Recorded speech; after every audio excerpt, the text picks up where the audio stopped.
ప్రభా. దైవ సేవకులు వాక్యం చెప్తూ ఉండగా మీ మనసును కుమ్మరించండి. రక్షణ మారు మనసు దయచేయండి. వాక్యం వినే వారందరికీ కృపను దయచేయండి. యేసు నామములో చిన్న ప్రార్థన అడిగి వింటున్నాను తండ్రి, ఆమేన్. ఈ సమయంలో మా తండ్రి గారు వాక్య సందేశము అందిస్తారు. ప్రభునందు ప్రియమైనటువంటి సహోదరి సహోదరులారా, ఈ సమయంలో మీకందరికీ ప్రభు అయిన యేసుక్రీస్తు నామమున పేరిట హృదయపూర్వక వందనాలు తెలియజేస్తున్నాను. ఈ సమయంలో దేవుని యొక్క వాక్యాన్ని చదువుకొని మనం ధ్యానం చేసుకుందాం. పరిశుద్ధ గ్రంథం నుంచి ఆదికాండము 24వ అధ్యాయము 31వ వచనాన్ని మనం చదువుకుందాం. లాబాను, యెహోవా వలన ఆశీర్వదింపబడిన వాడా, లోపలికి రమ్ము, నీవు బయట నిలవనేలా. దయచేసి అందరూ కళ్ళు మూసుకున్నట్లయితే ప్రార్థన చేసుకుందాం. పరిశుద్ధుడా, మహోన్నతుడా, కృపగల తండ్రి, దయగల ప్రభువా, మా రక్షకుడా, మా విమోచకుడా, ఈ సమయంలో తండ్రి నీ యొక్క నాయన శ్రేష్టమైన నామంలో ప్రార్థిస్తున్నాం. చదవనటువంటి వాక్య భాగాన్ని ప్రభువా మీ యొక్క సన్నిధానంలో ఉంచుతున్నాం. ఈ యొక్క వాక్యం ద్వారా ప్రభువా, ఇదిగో నాయన మీ బిడ్డలతో మీరు మాట్లాడండి. అనేకమైన పరలోక సత్యాలను ప్రభువా, మర్మాలను ప్రభువా నాయన నీ బిడ్డలకు తెలియజేసిన నాయన నిన్ను నాయన ప్రభువా, ఇదిగో తండ్రి హృదయంలో తండ్రి నాయన నీ వాక్యం ప్రభువా భద్రం చేసుకోవడానికి నాయన నీలో ప్రభువా స్థిరపడడానికి కృప దయచేయమని, తోడుగా ఉండమని యేసు నామములో ప్రార్థించి స్తుతించి అడిగి వేడుకొనుచున్నాము తండ్రి, ఆమేన్. ప్రభునందు ప్రియమైనటువంటి దేవుని బిడ్డలారా, చదవనటువంటి వాక్య భాగాన్ని మనం గమనించినట్లయితే ఇక్కడ లాబాను అంటున్నాడు, యెహోవా వలన ఆశీర్వదించబడిన వాడా, లోపలికి రమ్ము, నీవు బయట నిలవలేలా అనేటువంటి మాటను మాట్లాడుతున్నట్టుగా మనం చూస్తున్నాం. అబ్రహాము యొక్క దాసుడైనటువంటి ఎలియాజరుతో రిబ్కా యొక్క సహోదరుడు లాబాను పలుకుతున్నటువంటి మాటలు ఏమిటంటే, యెహోవా వలన ఆశీర్వదింపబడిన వాడా, లోపలికి రమ్ము, నీవు బయట నిలవనేలా.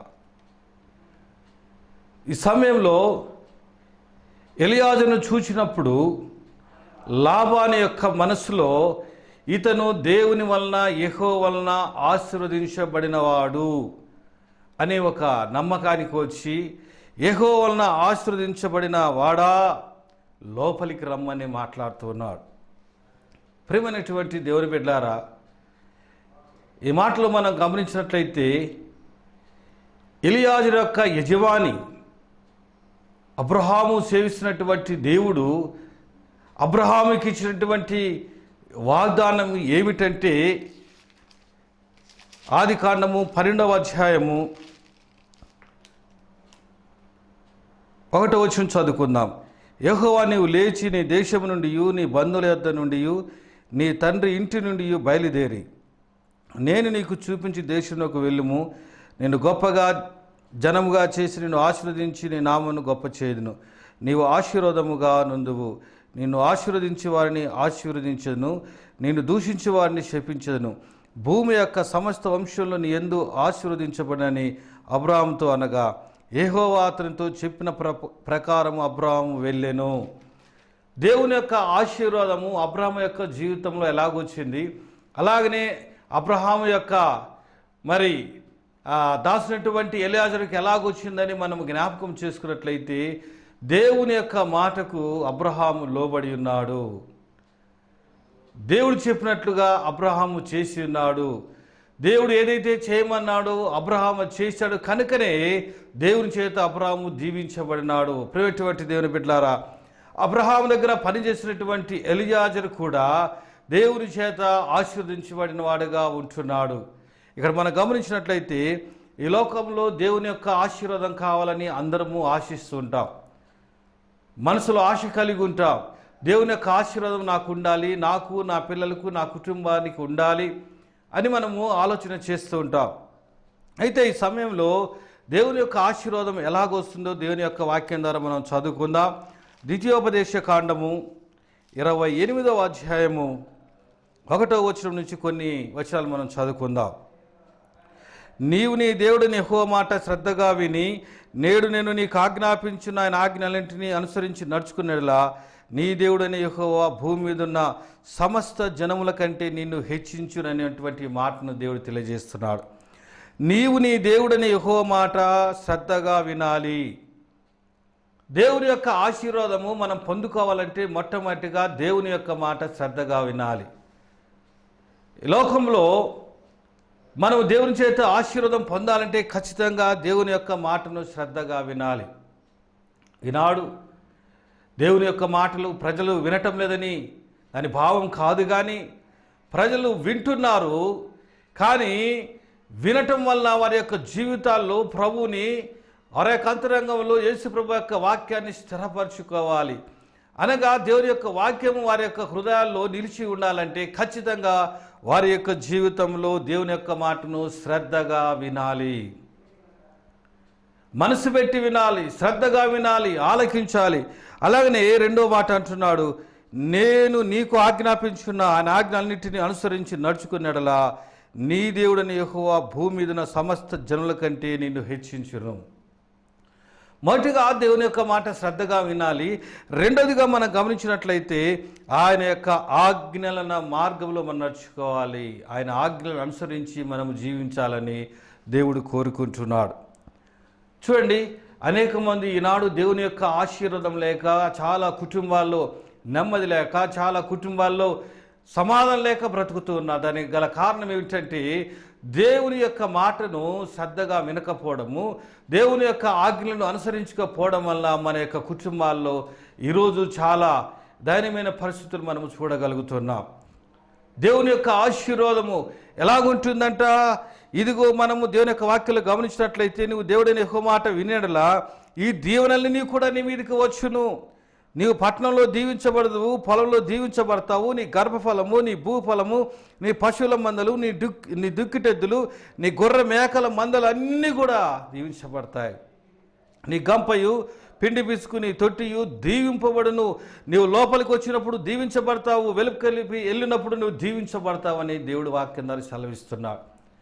ఎన్ని దీవెనలు దేవుని పిల్లల కొరకు ఆయన దాచి ఉన్నాడంటే అనేకమైనటువంటి దీవెనలు, గృహంలో దీవెనలు, అలాగనే ఉన్నటువంటి పశువుల్లో దీవెనలు, అలాగనే గర్భఫలపు దీవెనలు, అలాగనే మరి గొర్రెలకు దీవెనలు, గంపయు, పిండి పిసుకు, తొట్టియు దీవించబడినని దేవుని యొక్క వాక్యం ద్వారా దేవుడు సెలవిస్తున్నాడు. ఇవన్నీ ఎప్పుడు జరుగుతాయంట, నీవు యెహోవా మాట శ్రద్ధగా విన్నట్లయితే, ఆయన ఆజ్ఞాపించు ఆజ్ఞలన్నింటినీ అనుసరించి నడుచుకోవాలి. ఈనాడు దేవుని యొక్క వాక్యాన్ని క్రైస్తవులు వింటున్నారు, కానీ అనుసరించడము, దేవుని యొక్క వాక్యానుసారంగా జీవించలేకపోతున్నారు. కాబట్టి అనేక మంది కూడా ఈనాడు క్రైస్తవులను వేలెత్తి చూపిస్తూ ఉన్నారు. ఏంటండి, క్రైస్తవులంటే చాలా పరిశుద్ధులు, క్రైస్తవులంటే ప్రత్యేకించబడిన వారు, కానీ వీళ్ళు అలాగ జీవించటం లేదు, అలాగ చేయటం లేదు, అలాగ బ్రతకటం లేదని అనేక మంది కూడా ప్రశ్నిస్తున్నారు. అనేక మంది కూడా వేలెత్తి చూపిస్తున్నారు. కారణం ఏంటంటే మందిరానికి వస్తూ ఉంటారు, అలాగనే త్రాగుబోతులు త్రాగుతూ ఉంటారు, అలాగనే అనేక మంది సిగరెట్లు కాలుస్తూ ఉంటారు, అనేక మంది చెడు అలవాట్లకు లోనైపోయి వాటిలో జీవిస్తున్నప్పుడు అనేక మంది వీరిని చూచిన వారు అంటూ ఉంటారు, వీరు మందిరానికి వెళ్ళేవారు కదా, వీళ్ళు తాగడం ఏంటి, వీళ్ళు మందిరానికి వెళ్ళేవాళ్ళు కదా, వీళ్ళు ఎందుకు అబద్ధం ఆడుతున్నారు, వీరు మందిరానికి వెళ్ళేవారు కదా, వీరెందుకు ఈ విధమైనటువంటి చెడు జీవితంలో జీవిస్తున్నారని అనేక మంది ప్రశ్నించేవారు ఈ లోకంలో లేకపోలేదు. ఎందుకు వారు ప్రశ్నిస్తున్నారు? వారు ప్రశ్నించగల కారణం ఏంటంటే కేవలము మనుషులు చేస్తున్నటువంటి తప్పిదములు, దేవుని యొక్క మాట వినకపోవడం, దేవుని యొక్క ఆజ్ఞలను అనుసరించకపోవడం వల్లనే. అందుకనే మనము ద్వితీయోపదేశ కాండము 7వ అధ్యాయం 13వ వచనంలో చూసినట్లయితే అక్కడ మాటలు మనం జాగ్రత్తగా చదువుకుందాం. మీరు ఈ విధులను విని వాటిని అనుసరించి నడుచుకున్నట్లని దేవుడిని యెహోవా తాను నీ పితరులతో ప్రమాణం చేసి నిబంధన నెరవేర్చి నీకు కృపచూపును. ఆయన నిన్ను ప్రేమించి నిన్ను ఆశీర్వదించి అభివృద్ధి చేసి నీకిచ్చేదని నీ పితరులతో ప్రమాణం చేసిన దేశంలో నీ గర్భఫలమును, నీ భూఫలమును, నీ యొక్క సస్యమును, నీ ద్రాక్షరసు, నీ నూనె, నీ పశువుల మందలను, నీ గొర్రె మందలను, మేకల మందలను దీవించడానికి ఆయన సిద్ధంగా ఉన్నాడంట.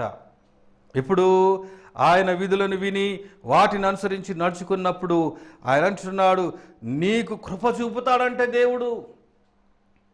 ఎంత గొప్ప మాట అండి. నీ మీద జాలు చూపిస్తాడంట, నీ మీద దయ చూపిస్తాడంట. ఆయన నిన్ను ప్రేమిస్తాడు. ఆయన మాట వింటే, ఆయన మాటకు లోబడితే, ఆయన వాక్యానుసారంగా మనం జీవించినట్లయితే దేవుని యొక్క ప్రేమ సమృద్ధిగా మన మీద ఉంటుందంట. రెండోదిగా అంటున్నాడు, దేవుని యొక్క ఆశీర్వాదము సమృద్ధిగా ఉంటుందంట. అలాగే అలాంటి వారి జీవితంలో అభివృద్ధి సమృద్ధిగా దేవుడు ఇస్తున్నాడంట. ఇవన్నీ పొందుతున్నామా మనము? దేవుని యొక్క మాటలను, దేవుని యొక్క విధులను విని వాటిని అనుసరించి నడుచుకుంటున్నామా? దేవుడు ఎంత గొప్ప దేవుడు అండి. వీటి ప్రకారం చేసే వారి జీవితాల్లో ఆయన కృప చూపడానికి, ఆయన ప్రేమించడానికి, ఆయన ఆశీర్వదించడానికి, అభివృద్ధి చేయడానికి దేవుడు ఎంతగానో ఇష్టపడుతున్నాడు. అందుకని మనం జ్ఞాపకం చేసుకున్నట్లయితే ఆదికాండము 1వ అధ్యాయం 28వ వచనంలో మొట్టమొదటిగా మరి మానవుని పట్ల దేవుడు చేసినటువంటి గొప్ప పని ఏమిటంటే చూడండి, దేవుడు వారిని ఆశీర్వదించెను. ఎట్లనగా మీరు ఫలించి అభివృద్ధి పొంది విస్తరించి భూమిని నిండించి దాన్ని లోపరుచుకోండి అంటున్నాడు. మొట్టమొదటిగానే దేవుడు మనుషులను ఆశీర్వదిస్తున్నాడు. మీరు ఫలించండి, మీరు అభివృద్ధి చెందండి, మీరు విస్తరించండి అని ప్రభు యొక్క ఆశీర్వాదం మొట్టమొదటిగా ఆది మానవులైనటువంటి ఆదాము హవ్వలకు దేవుడు ఇచ్చున్నాడు. ప్రియమైన దేవుని బిడ్డారా, నిజంగా దేవుని మనుషులను ఆశీర్వదించమని ఎంతో ఇష్టము. ఎందుకంటే దేవుడు లోకమును ఎంతో ప్రేమించెను. దేవుడు నిన్ను మనలందరినీ కూడా దేవుడు ఎంతో ప్రేమిస్తున్నాడు కనుక ఆయన్ను ఆశీర్వదించాలని ఇష్టపడుతూ ఉన్నాడు. దేవుని యొక్క ఆశీర్వాదము చూడండి ఎలాగుంటుందో చూడండి. ఆదికాండము 26వ అధ్యాయము 2-3 వచనాలు మనము చదువుకుందాం. ఆదికాండము 26వ అధ్యాయము 2-3 వచనాలు. అతనికి ప్రత్యక్షమై, నీవు ఐగుప్తులోనికి వెళ్ళకనే నీతో చెప్పు దేశమందు నివసించుము, ఈ దేశమందు పరవాసమైండుము, నేను నీకు తోడైండి నిన్ను ఆశీర్వదించెను.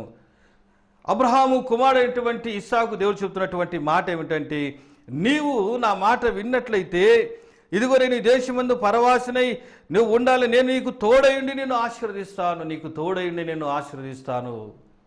నిజంగా దేవుని యొక్క మాటలు వినేవారికి దేవుడు ఎంత తోడుగా ఉంటాడండి. మనం లూకా సువార్త 10వ అధ్యాయాన్ని మనము జ్ఞాపకం చేసుకున్నట్లయితే 10వ అధ్యాయము దేవుని యొక్క వాక్యాన్ని మనం చదువుకుందాం. లూకా సువార్త 10వ అధ్యాయము 38 నుంచి మనం చదువుకుందాం. అంతటి వారు ప్రయాణమైపోచుండగా ఆయన ఒక గ్రామంలోని ప్రవేశించెను. మార్తాను ఒక స్త్రీ ఆయనను తన ఇంట చేర్చుకొనెను. ఆమెకు మరియా ఆమె అను సహోదరి ఉండేను. ఈమె యేసు పాదముల వద్ద కూర్చుండి ఆయన బోధ వినిచుండెను. బేతనీ అనేటువంటి గ్రామంలో యేసు ప్రభుని ప్రేమించి యేసు ప్రభుని చేర్చుకునేటువంటి ఒక కుటుంబం ఉందంట. ఆ కుటుంబమే మార్తా మరియల కుటుంబం.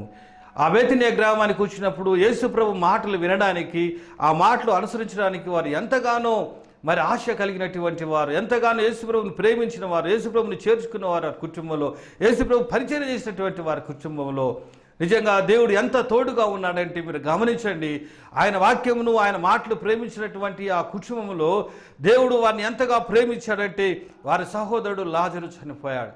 ఒకగానొక సహోదరుడు చనిపోయినప్పుడు ఈ మార్తా మరియలు ఎంతో వేదన పడుతున్నారు, ఎంతో దుఃఖిస్తున్నారు, ఎంతగానో విలపిస్తున్నారు. ఆ సమయంలో యేసు ప్రభు మరి ఈ లాజరు చనిపోయినటువంటి విషయాన్ని తెలుసుకొని 3 రోజుల తర్వాత వారి మధ్యకు రావడం జరిగింది. వారి మధ్యకు రావడం జరిగిన తర్వాత వారు చెప్తున్నారు, అయ్యా నువ్వు ఇక్కడ ఉన్నట్లయితే ఇదిగో మా సహోదరుడు లాజరు చనిపోయేవాడు కాడు అని చెప్పి ఆయన తరినప్పుడు యేసు ప్రభు వారంట లాజరు విషయమై ఎంతగానో కన్నీరు కార్చాడు. ప్రేమైనటువంటి దేవుని బిడ్డారా, దేవుణ్ణి ప్రేమించే వారికి ఆపదలు వచ్చినప్పుడు, దేవుని మాట వినేవారికి కష్టాలు వచ్చినప్పుడు, దేవుని యొక్క సన్నిధిలో జీవించేటువంటి వారికి ఏదైనా విపత్తులు వచ్చినప్పుడు దేవుడు వెంటనే స్పందిస్తారనేటువంటి మరి మాటకు ఇది నిరసనంగా మనం చూస్తున్నాం. ఆయన ప్రేమించిన కుటుంబంలో, ఆయనకు స్థానం ఇచ్చిన కుటుంబంలో, ఆయన చేర్చుకున్నటువంటి ఈ కుటుంబంలో ఒక కష్టం వచ్చింది, ఒక మరణం వచ్చింది. తమ యొక్క తమ్ముడు చనిపోయారు. వారు ఏడుస్తుంటే యేసు ప్రభు వారిని చూచి కూడా దుఃఖాక్రాంతుడయ్యాడు, కన్నీరు పెట్టాడంట. చూశారా, ఆయన మాట వినేవారంటే దేవునికి ఎంత ప్రేమో, ఆయన గణపరిచేవారంటే దేవునికి ఎంత ఇష్టమో. లాజరు చనిపోయాడని తెలిసి ఎంతగానో ఆయన ప్రయాణం చేసి వచ్చాడు వారి కోసము, వారితో అడుగుతున్నాడు. చూడండి, ఆ దేవుని యొక్క కృప, దేవుని యొక్క ప్రేమ, దేవుని యొక్క మనస్సు ఆయన యొక్క బిడ్డలను వెన్నంటి ఉంటుందంట, వెన్నంటి. చూసారా, ఇక్కడ అంటున్నాడు యోహాను సువార్తలో యేసు ప్రభు వారు 11వ అధ్యాయం 33వ వచనంలో, ఆమె ఏడ్చుటయు ఆమెతో కూడా వచ్చిన యూదులు ఏడ్చుటయు యేసు చూచి కనికరపడి ఆత్మలో మూలుగుచూ అతను ఎక్కడ ఉంచుతారని అడుగుతూ ఉన్నాడు. మార్త మరియలు ఏడుస్తున్నప్పుడు యేసు ప్రభు వారు కూడా కన్నీరు కాచాడు. ఎందుకంటే ఆయన్ను ప్రేమించిన కుటుంబంలో మరణం వచ్చింది, ఆయన ప్రేమించిన కుటుంబంలో ఒక బాధ వచ్చింది, ఒక దుఃఖం వచ్చింది, ఒక వేదన వచ్చిందని ఆయన వెంటనే తనలో తాను మూలుగుచూ సమాధి వద్దకు వచ్చాను. చూడండి, సమాధి వద్దకు వచ్చాను. అప్పుడే అతడు చనిపోయి 4 దినములైనదని కనుక ఇప్పటికి వాసన కొట్టిన ఆయనతో చెప్పినప్పుడు అందుకు యేసు అంటున్నాడు, నీవు నమ్మినలా దేవుని మహిమను చూతువని నేను నీతో చెప్పలేదని ఆమె తనను. అక్కడ గమనిస్తున్నట్లయితే యేసు ప్రభు అంటున్నాడు 43వ వచనంలో, లాజరు బయటికి రమ్మని బిగ్గరగా చెప్పగా చనిపోయినవాడు కాళ్ళు చేతులు ప్రేత వస్త్రంతో కట్టబడిన వాడు వెలుపలికి వచ్చును, బయటికి వచ్చాడంట. అవునండి, యేసు ప్రభుని ప్రేమిస్తే ఆయన కష్టంలో ఎంత ఆదరిస్తాడో చూడండి. నిజంగా ఆ కుటుంబంలో ఆయన చేర్చుకున్న కుటుంబము, ఆయన మాట వినే కుటుంబము, ఆయన వాక్యం వినేవారు అంటారు, పాదాల దగ్గర కూర్చొని వినేవారు. ఈరోజు ఎంతమంది ఉన్నారు ఆయన వాక్యం కొరకు శ్రద్ధతోటి వెదికేవారు, ఆయన వాక్యం కొరకు ఆశపడేవారు, ఆయన వాక్యం కొరకు వినదలిసినటువంటి వారు ఎంతమంది ఉన్నారు. వాక్యము వేతనీయ గ్రాములకు రాగానే ఆ కుటుంబంలోనికి వెళ్ళాడు యేసు ప్రభు. ఎంత ఆయన్ని ప్రేమించారో చూడండి. వారి కష్టం వచ్చింది, మరణం వచ్చినప్పుడు ఇదిగో ఆయన ఆ కుటుంబాన్ని కనికరించాడు. అందుకనే మనం చదువుకున్న భాగంలో గమనించినట్లు, నేను నీకు తోడై ఉంటాను. ఏ విషయంలో నీ కష్టం వచ్చినా, బాధ వచ్చినా, శ్రమ వచ్చినా, వేదన వచ్చినా, నీ యొక్క జీవితంలో నువ్వు ఎంత నష్టంలో కృంగిపోయినా నిన్ను ఆశీర్వదించడానికి, నిన్ను లేవనెత్తడానికి, బలపరచడానికి దేవుడు సమీపంగా ఉన్నాడంట ఆయన బిడ్డల పక్షంగా. ఈ వాక్యం ద్వారా రుజువుపరుస్తున్నాడు. వారి కన్నీరు తుడిచాడు, వారి బాధను తీర్చాడు. చనిపోయినటువంటి లాజరు లేపి తిరిగి తన యొక్క సహోదరుని ఆ యొక్క మార్త మరియకు అప్పచెప్పాడు. ఎంత ప్రేమ కలిగినటువంటి దేవుడు అండి. ఆయన మాట వినటువంటి వారి జీవితంలో గొప్ప కార్యాలు చేస్తాడు. చూడండి, అపోసినటువంటి పౌలు భక్తుడు ఎఫెసీయులకు రాసిన పత్రిక 3వ అధ్యాయము 7వ వచనాన్ని మనం చదువుకుందాం. దేవుడు కార్యగు తన శక్తిని బట్టి, దేవుడు తనకున్నటువంటి అధికారము, దేవుడు తనకున్నటువంటి శక్తిని బట్టి తన యొక్క బిడ్డలను ఎంతగా ప్రేమిస్తున్నాడో, ఎంతగా గొప్పగా ఆయన ఆశీర్వదిస్తున్నాడో. ఆయన కార్యములు చేయగల దేవుడు. ఆయనకు అసాధ్యమైన లోకంలో ఏది కూడా లేదు. మానవులకు అసాధ్యమైనప్పుడు తల పట్టుకుంటారు, మానవునికి అసాధ్యమైనప్పుడు నిజంగా వారు చేతులు ఎత్తేస్తారు. ఈ మధ్య మనం చూసాం, జయలలిత చనిపోతున్నప్పుడు డాక్టర్లు అనేక మంది పరీక్షించారు. వారు చెప్పిన మాట ఏంటంటే, ఇదిగో మేము చేసిన ప్రయత్నాలని మేము చేశాము, ఇక మా వల్ల కాదు, ఒకవేళ ఆమెను ఎవరైనా బ్రతికించాలంటే ఒక దేవుడు తప్ప ఎవరు బ్రతికించలేరని చెప్పారు. అవునండి, నిజమే. ఒక కార్యసిద్ధి చేయాలంటే, అసాధ్యమైనవి సుసాధ్యంగా చేయాలంటే ఒక యేసు ప్రభు మాత్రమే భూలోకంలో ఆయన గొప్ప కార్యములు చేయగలడు. చనిపోయినటువంటి లాజరును లేపినటువంటి గొప్ప దేవుడు. అలాగనే మన ప్రభువు కూడా మనందరి కొరకు ఈ లోకానికి వచ్చి ఆయన మరణించి మరణం జయించి లేచినటువంటి గొప్ప దేవుడు, అధికారం కలిగినటువంటి దేవుడు. కాబట్టి ఆయన కార్యగు తన శక్తిని మన మీదకి పంపిస్తున్నాడు. అందుకనే బలహీనులు బలపడుతున్నారు, దయ్యం పెట్టిన దయాలు వెళ్ళిపోతున్నాయి, రోగులు స్వస్థపడుతున్నారు, అనేక మంది కూడా దేవుని యొక్క కృపచేత దీవించబడుతున్నారు. ఈనాడు అనేక మందికి కావాల్సిందంటే స్వస్థతలు కావాలి, ఆరోగ్యం కావాలంటూ ఉన్నారు. నిజమే, స్వస్థత ఆరోగ్యం మంచిదే. కానీ దేవుడు మన పట్ల మొట్టమొదటిగా ఆయన మాట విని ఆయన మార్గంలో నడుచుకోవాలి. ముందు చూస్తాం దేవుని యొక్క వాక్యంలో కొలస్సీయులకు రాసిన పత్రిక 1వ అధ్యాయము 12వ వచనాన్ని మనం గమనించినట్లయితే అక్కడ పౌలు భక్తుడు అంటున్నాడు, అందుచేత ఈ సంగతి వినిన నాటి నుండి మేమును మీ నిమిత్తం ప్రార్థన చేయటం మానక మీరు సంపూర్ణ జ్ఞానమును ఆత్మ సంబంధమైన వివేకం గలవారును ఆయన చిత్తమును పూర్ణముగా గ్రహించిన వారిని ప్రతి సత్కార్యంలో సఫలగుచు దేవుని విషయమై జ్ఞానమందు అభివృద్ధి పొందుచు అన్ని విషయంలో ప్రభువును సంతోషపెట్టినట్లుగా ఆయనకు తగినట్లుగా నడుచుకోండి.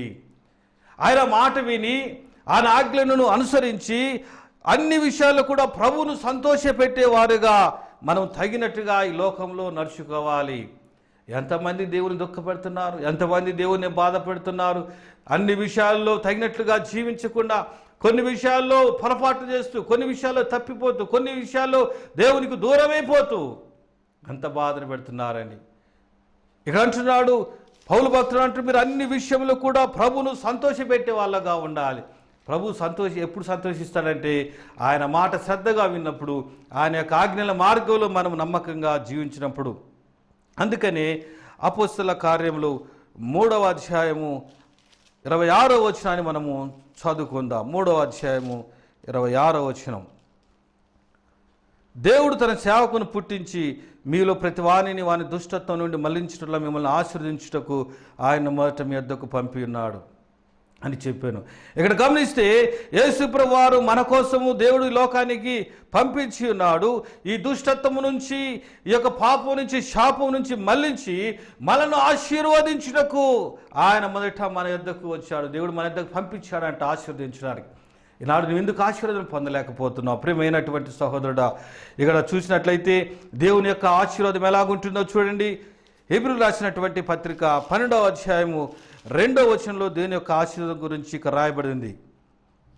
ఆ మాట చదువుకుందాం. మనల్ని ఆవరించి ఉన్నందున మనం కూడా ప్రతి భారమును సులువుగా చిక్కులు పెట్టి పాపమును విడిచిపెట్టి విశ్వాసమున కర్తవ్య దాన్ని కొనసాగించి వాడినైనా యేసు వైపు చూచు మన ఎదుట ఉంచబడిన పందెములు ఓపికతో పరిగెత్తుదము. ఇక్కడ మనం గమనించినట్లయితే దేవుని యొక్క మాట విన్న వాళ్ళు, దేవుని శ్రద్ధగా వెతికే వాళ్ళు ఇక్కడ అంటున్నాడు సులువుగా చిక్కులు పెట్టి ప్రతి పాపమును విడిచిపెట్టాలంటున్నాడు. అంతేకాదు విశ్వాసంలో కర్తయుద్ధాన్ని కొనసాగించి వాడనైనా యేసు వైపు నువ్వు చూస్తూ నీ యొక్క జీవితాన్ని ముందుకు తీసుకొని వెళ్ళాలి. ఈనాడు దేవుని యొక్క ఆశీర్వాదం పొందినవారు కొంతమంది అనారోగ్యంగా ఉండి, బలహీనలుగా ఉండి అనేక స్థలాలకు వెళ్ళి మా యొక్క ఆరోగ్యం బాగుంటే మేము దేవునికి స్తుతి చెల్లిస్తాం, కృతజ్ఞతార్పణలు చెల్లిస్తామని వెళ్తున్నారు. ఆయా ప్రాంతంలోకి వెళ్ళి దేవుని యొక్క సేవకుల చేత ప్రార్థన చేస్తున్నారు. చూడండి, ఎక్కడ స్వస్థత మహాసభలు అంటే అక్కడ గుంపులు గుంపులుగా పరిగెడుతున్నారు. ఎక్కడ అద్భుతాలంటే అక్కడ గుంపులు గుంపులుగా పరిగెడుతున్నారు. దానికి కారణం ఏంటంటే వారికి ఉన్న వ్యాధులు పోవాలా, వారికి ఉన్నటువంటి జబ్బులు పోవాలా, వారికి ఉన్న బలహీనతలు పోవాలని మాత్రమే పరిగెడుతున్నారు. దేవుని మహాకృపను బట్టి దేవుని సేవకులు ప్రార్థించినప్పుడు ఆ బలహీనతలు పోయిన తర్వాత, జబ్బులు పోయిన తర్వాత, వారికి ఉన్న బాధలు పోయిన తర్వాత దేవుణ్ణి మర్చిపోయేవారిగా ఉన్నారు, బుద్ధిహీనులుగా ఉన్నారు, బలహీనులుగా ఉన్నారు, దేవుని మర్చిపోయినటువంటి వారుగా ఉన్నారు. ప్రభునందు ప్రియమైనటువంటి దేవుని బిడ్డలారా, మనం దేవుని యొక్క వాక్యాన్ని మనం గమనించినట్లయితే లూకా సువార్త 17వ అధ్యాయంలో మనము జ్ఞాపకము చేసుకున్నట్లయితే